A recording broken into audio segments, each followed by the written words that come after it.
Faly miarabantsika tsirairay tra tsy tia alahady maraina fa 30 volana jona ity faliana ary firarintsoa no irarinanao sahady amin'izao maraina izao ka mba hitombo fanantenana eo amin'ny fanarahana kristiana isika.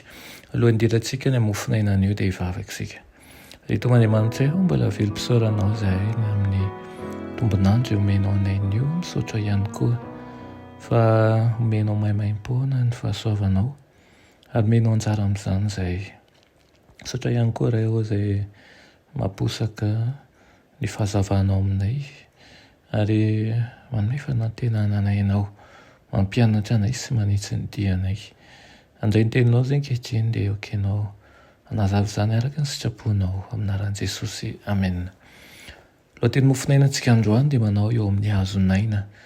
Ilay amin'ny Apokalipsy 5:7 manao hoe, ary nihira firam-baovao izy ka nanao hoe, ianao no miendrika haka ny boky sy hamanotombo-kaseny fa voavony ianao ary ny ranao no nanavotanao an'Andriamanitra olona avy tamin'ny fokom-pirenena rehetra sy ny samihafa fiteny sy ny olona ary ny firenena rehetra.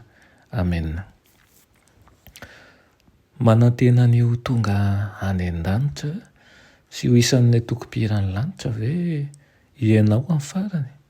Tahaka ny dirantsika tao-pasana ihany no hitsanganantsika avy ao raha ny toetrantsika no resahana. Izao ny fotoana izay hanasantsika sy hipasohantsika ny fitafiantsika. Nahita ny seza fiandrianan'Andriamanitra i Jaona ary nisy vondron'olona nanodidina azy dia nanontany izy nanao hoe iza moa ireo? Dia nivaly ny azo no manao hoe ireo no avy tamin'ny fahoriana lehibe ary ny akanjo ny sasany sy ny fotsiny tamin'ny rano zanak'onjy. Mitondra azo amin'ny loharanonaina tokoa Kristy. Eo no misy ny hazonaina, eo no misy an'ilay mpamonjy sarobidy. Aseho antsika eto ny fiainana izay mifamaritra amin'Andriamanitra mihitsy. Tsy misy intsony ny fanaintainana, tsy misy intsony na alahelo, na aretina io, na fahafatesana io. Fiadanana sy firindrana ary fitiavana no manjaka. Tonga ny fotoana izay ndraisantsika fahasoavana sery ary fahafahana. Ezahantsika olombelona molavola toetra ho amin'ny fiainana mandrakizay. Raha manao an'izany isika dia ho hitantsika fa hanompo antsika ny anjelin'Andriamanitra ary ho mpandovan'Andriamanitra sy mpiara-mandova amin'ny Kristy Jesosy isika. Rehefa haneno ny trompetra farany ka nitsoina ho afaka migadra ny maty ary hovana ho ao anatin'izay mpimaso izy dia apetraka eo andohan'ireo izay nandresiny sahatsy-poninahitra mandrakizay ho sokafana ho an'ireo firenena niazona ny fahamarinana ilay vavahady voaravaka perla ka hiditra ao tokoa izy ireo. Tapitra hatreo ny ady ary ho tanteraka tokoa ilay voasoratra ao amin'ny Matthieu 5:20 manao hoe avy ianareo izay mitahidiny raiko mandova ny fanjakana izay voavoatra ho anareo hatrizay nanorenana an'izao tontolo izao. Manery an'izany fitahiana izany ve ianao? Iriko izany ary mino fa tahaka ihany koa ianao. Andriamanitra anie hanampy anao amin'ny adinao eo amin'ity fiainana ity. Azahoana fandresena isan'andro sy hahatonga anao ho isan'ireo izay manipy ny satrim-boninahitra eo an-tongotry Jesosy.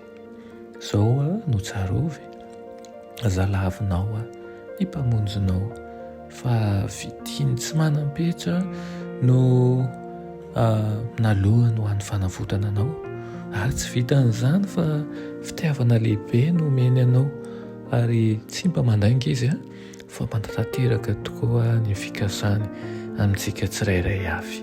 Amen. Anay tsara indrindra mbola velom-pisaoranao izay amin'izany fitiavanao izany. Misaotra ireo izay manome zavatra izay na izay raha tsisy ahaza azy kanefa noho ny famindram-ponao dia omenao anay maimaim-poana izany. Mangataka aminao mba hamolavola zavatsoa anatinay ka hiroso hatrany amin'ny fahamasinana izay ka hahitombo fanantenana ho anao ny tsara mandrakariva hatrany ary hijoro sy hanao zavatra rehetra naniranao anay. Hitezanao hiasa eo amin'ny tsirairay avy izay miaino an'izao teninao zao ka oka tsy ho very na ho latsaka ny tany fa hilatsaka ao am-po ary ho tanteraka amin'ny asa zay rehetraka sainao ataony anie izany. Aminaran'i Jesosy, amen.